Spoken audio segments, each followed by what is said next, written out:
পবিত্র ঈদুল আজহা উপলক্ষে কোরবানি পশুর কাঁচা চামড়ার নতুন দাম নির্ধারণ করেছে সরকার। গত বছরের তুলনায় গরুর চামড়ার প্রতি বর্গফুটে বাড়ানো হয়েছে 2 টাকা।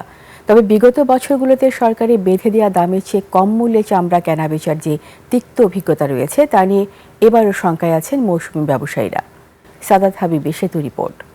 ঈদ আসবে, সাথে ক্যাশব্যাকও আসবে। নিজের বা প্রিয়জনের জন্য কেনাকাটায় এবারও নগদ পেমেন্টে পাচ্ছেন দারুণ ক্যাশব্যাক। তাই যাই কিনুন, পেমেন্ট করুন নগদে।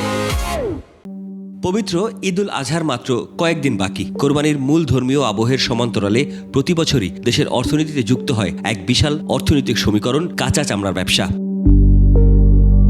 তবে বিগত বছরগুলোর অভিজ্ঞতা মোটেও সুখকর নয়। সরকারের বেঁধে দেয়া দামের চেয়ে পানির দরে চামড়া বিক্রি কিংবা সঠিক সংরক্ষণের অভাবে চামড়া পচে যাওয়ার চেনা দৃশ্য এবারও ফিরবে কিনা তা নিয়ে সাধারণ কোরবানিদাতা ও মৌসুমি ব্যবসায়ীদের মনে রয়েছে সংশয়।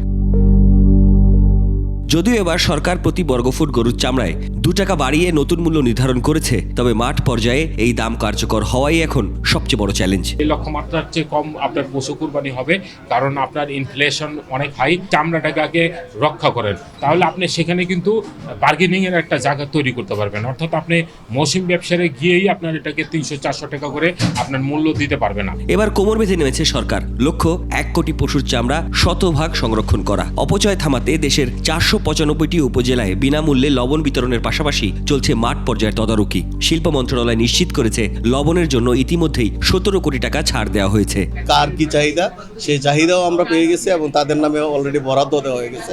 এবং এই বছরের প্রথমবারের মতো বিনামূল্যে লবণ প্রদানের সাথে সাথে যারা লবণ লাগাবে চামড়াতে তাদেরকে প্রশিক্ষণ দেওয়ার জন্য এবং এই বিষয়ে প্রচারের জন্য আলাদা 5 কোটি টাকা বরাদ্দ দেওয়া হয়েছে। চামড়া সংরক্ষণ করার জন্য তাদের যে সাপোর্টগুলো দরকার, তাদের যে পলিসি সাপোর্টগুলো দরকার, ব্যাংকিং সাপোর্ট যেটা দরকার, সেই সাপোর্টগুলোকে আপনাকে নিশ্চিত করতে হবে। টাকাতে হয়তো আমাদের 2000-2500 কোটি টাকা আপনার ট্রানজিশন হবে এটা। তবে সব পরিকল্পনার বাস্তব প্রতিফলন ঘটবে কিনা তা নির্ভর করছে ঈদ পরবর্তী 48 ঘন্টার বাজার ব্যবস্থাপনার উপর।